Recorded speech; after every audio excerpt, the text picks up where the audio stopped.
Depending on which format I'm using or which medium, like the paintings that I kind of refer to, and the drawings too, the cartoons are sort of metaphysical snapshots, where they're just little glimpses into another dimension, if you will. And I will. I prefer working, acrylic on wood. I prime it. And then when I'm drawing, I have a few nice pens that I like to use. They're very nice pens.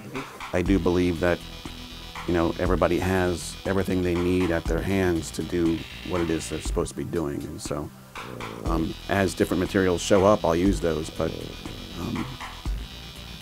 yeah, the simpler the better for me. In fact, I prefer working with a bit more of a limited palette. Yeah.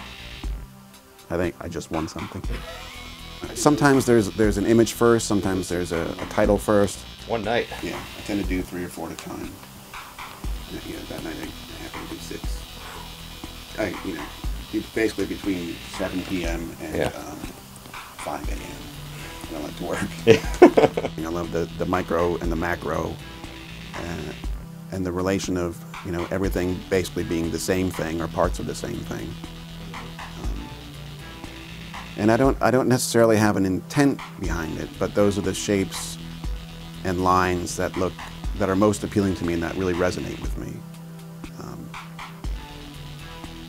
Yeah, and then occasionally something will come up that's just almost comic, or just simply aesthetically pleasing, and so I'll go with that. And when I have the sort of the cartoon mind on, it can be a bit more open to the humorous and the absurd, whereas the painting tends to get a bit more metaphysical and a bit more otherworldly for me. There's a lot of humor to be found, not necessarily in the suffering of others, but in the absurdity of the darkness, and it's a way to sort of acknowledge and deal with and even kind of welcome in the shadow aspect of life and such, without it having too much power or control. It's a simple format, and you can speak deep truths in a cartoon, but it's not really demanding anything from you. You can just look at it and see, oh, look, that dog has a butthole, that's hilarious.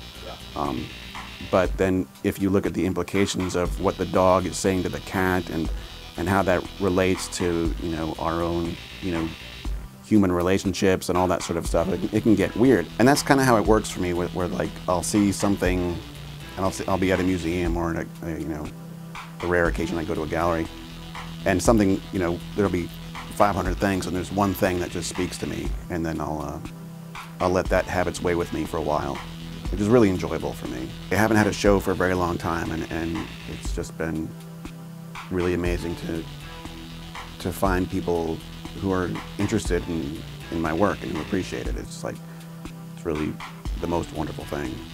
And so, beautiful. Yeah. Right on, man. Well, see you at the show. I'll see you at the show.